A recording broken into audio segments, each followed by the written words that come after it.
L'année 2015 est placée sous le signe du climat et du changement climatique avec la tenue de la COP21 à Paris. En attendant une éventuelle décision des grands dirigeants de ce monde, assureurs et réassureurs font bouger les lignes, notamment en matière d'investissement. Pour en discuter, je rejoins François Villenet, président de la PREF.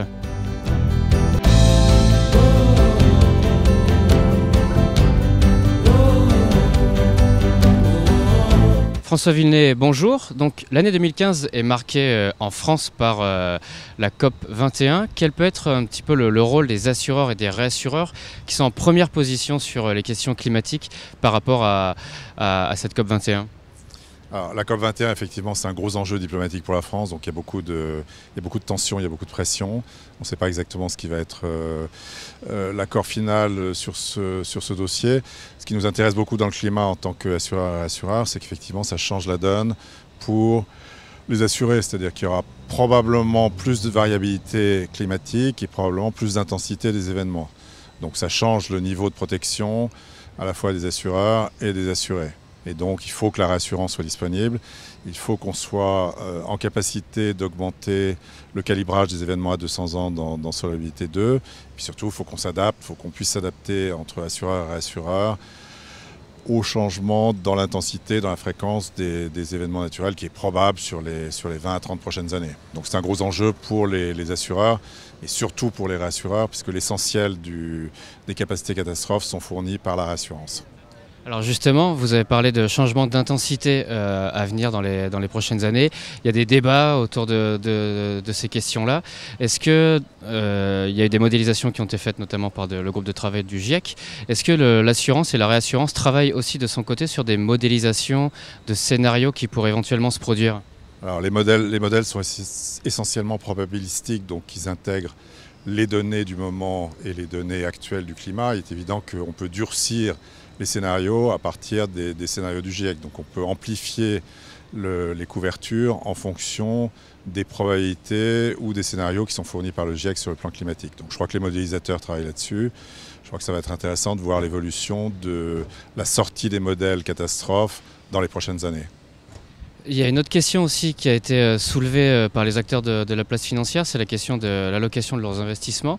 Certaines têtes de pont du secteur de l'assurance, je pense notamment à AXA, annonçaient un désinvestissement de tout ce qui concernait le charbon. Est-ce que chez les rassureurs, il y a un frémissement aussi sur cette voie-là, sachant que les rassureurs sont des gros investisseurs sur le désinvestissement des énergies fossiles et polluantes ? Alors, les rassureurs s'intéressent depuis longtemps à tout ce qui est développement durable et changement climatique. Donc il y a beaucoup de sensibilisation chez les grands réassureurs. Il y a l'Association de Genève qui fournit un certain nombre de bonnes pratiques et d'idées pour tout ce qui est prévention. Et effectivement, au niveau des investissements, il y a une tendance générale. Vous avez cité des assureurs, mais il y a des réassureurs qui vont certainement faire le même choix de sortir de tout ce qui est énergie carbonée et particulièrement de ce qui est le plus polluant, donc du charbon. Une dernière question qui est un petit peu plus prospective. Est-ce que le secteur attend quelque chose de cette COP21 dans le sens où s'il y a un accord, s'il n'y a pas d'accord, est-ce que ça va fondamentalement changer leur perspective ? Alors qu'il y ait un accord ou pas, je pense que c'est une étape importante parce que c'est une grosse sensibilisation des États, des pouvoirs publics et puis des citoyens, puisqu'on en parle beaucoup. C'est quand même un sujet qui est très médiatique en France. Donc, nous, on attend plusieurs choses. D'abord, une sensibilisation des citoyens aux catastrophes, et en particulier au changement climatique, à tous les impacts sur le secteur économique, sur la santé, sur l'agriculture, sur un certain nombre de choses qui nous concernent dans le futur. Et d'autre part, on en attend aussi un rôle plus important de la réassurance dans les années qui viennent pour assurer une meilleure protection en France. Avec un accent mis sur la prévention peut-être justement pour essayer de réduire au maximum les sinistres finalement, enfin l'exposition aux sinistres. Oui exactement, c'est un des enjeux de la COP21 sur le marché français, c'est de savoir si on va arriver à modifier le principal régime de couverture des événements naturels qui est les catastrophes naturelles dans un sens qui va vers la prévention et vers la diminution des expositions au niveau France. Donc c'est un gros enjeu, la PREF travaille depuis longtemps là-dessus. On espère que 2016 sera l'occasion de lancer la grande réforme des catastrophes naturelles que tout le monde attend depuis longtemps. François Villenet, merci. Quant à moi, je vous retrouve très vite pour une nouvelle vidéo au rendez-vous de septembre à Monaco.